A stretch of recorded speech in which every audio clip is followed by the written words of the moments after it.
there were too many defects. How we got to a point where we said that high tension pylons were in the right of way, but we didn't have an answer to when it will be removed, yet we set the start and completion date. It's a mystery, because that should not have been the case. And the last time we met, I said that 21 million euros. We don't give that kind of money to Ghanaian contractors when we want them to work. So these are very expensive projects to start with. So what we need to do is to make sure that we ourselves do the right thing, that when the expensive contractors come to site, they're able to perform so that we don't incur additional cost. And that goes to all of us, including the engineers, because the public is not understanding how we come to conclude these kind of conclusions. You understand? Everybody at the ministry knows that one of the most difficult one of the decisions or the reason that underpinned the decision to do this road is the traffic from Ashama Runabout. Unfortunately, it's a section we cannot even work on currently. Of course, I agree that we are saying we are going to Atimpoku. But once you escape, where they are baking the bread, there's not much traffic. So where the core of the reason we are doing this work is still not being touched because of our own inability to structure the project. Maybe we should have actually removed those pylons or found a solution before we contract, and we didn't have any clue. In fact, those pylons are still in the right of way. Nobody knows when they are going to be removed. So the contractor can conveniently tell you that, well, it's your responsibility to remove it. You haven't removed it. I'm on site. What Ghanaians don't know is that as long as they remain on site, we are paying. We are using you and I's money to pay. It's not free. Not a euro of this project is free money.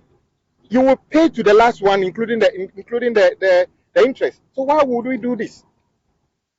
So it's quite a challenge, because some of us have to almost 24 hours get videos of people who get stuck in traffic here and send us videos and other things. And I wish I had the right. I mean, if the disassembly have gone to take money from an advertising company to put a billboard in the right of way, we should be surcharging that disassembly.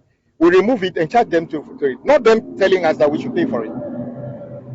Because the assembly is part of government. You give somebody opportunity, and then they've taken money from the advertisers over a period of time. So what is the business of Minister of Road and Highways paying you or the contractor paying you any money? So I would have said that for those ones don't amount to PAP.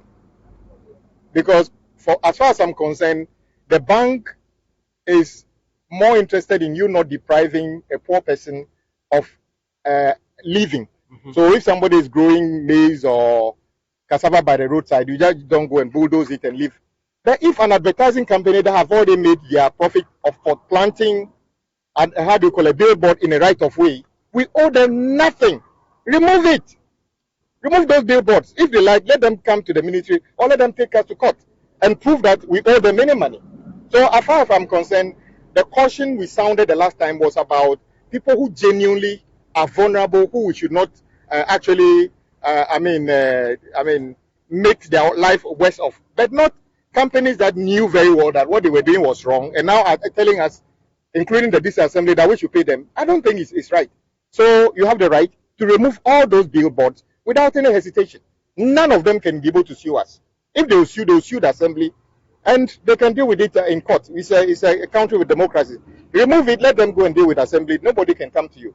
So I think that is, my view on those issues. Government has already given indication that this is one of the priority projects we are taking forward, even with the IMF project. I know that the 77 million euros we have received so far will be nearing exhaustion, simply because, let's face it,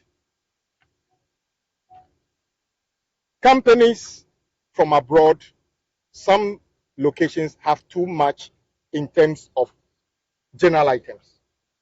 It's just expensive, and I must be frank.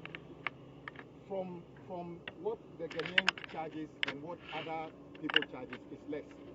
And I've said this time and again that it appears that companies from Europe, America, and other things, they are, because you see, if you go to a typical site of a Ghanaian contractor, I'm not saying that is the best, but sometimes the sites look like a 3-star hotel minimum. But this is a construction site. We don't need to spend that kind of money when we cannot even tar majority of the road in this country. So, but that one depends on we at the ministry that we need to be prudent in the way we do this. These monies are not free money. These monies are not cheap.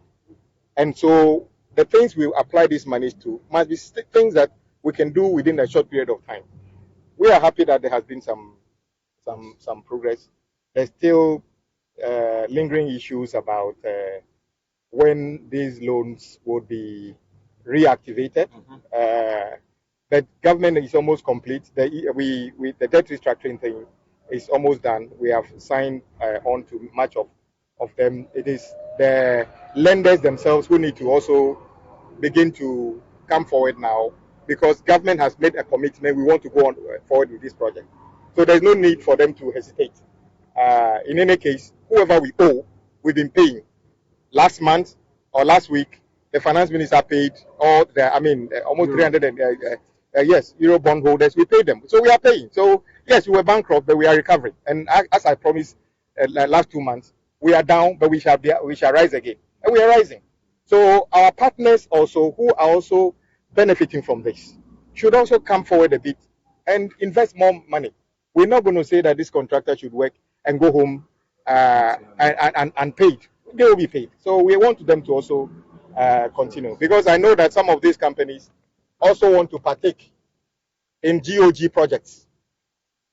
My view, the way you treat us today will determine in terms of giving you GOG project. It's as simple as that.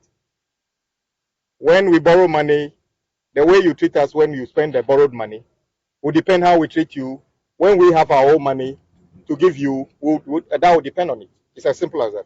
So we encourage them. This road was originally built by a German company, Waste and Freight Tag. It since never received any maintenance. No one is in doubt about the capability of INZAC in terms of what they can do in terms of quality. The problem was that the project was not fully ripe before we came to site. But we are here where we are. So we need to work together, including them, to make sure that we can do something that gives value to the people. But we still insist that, if possible, the difficult sections will be from Atimpoku there all the way to Atimpoku and Ashama roundabout.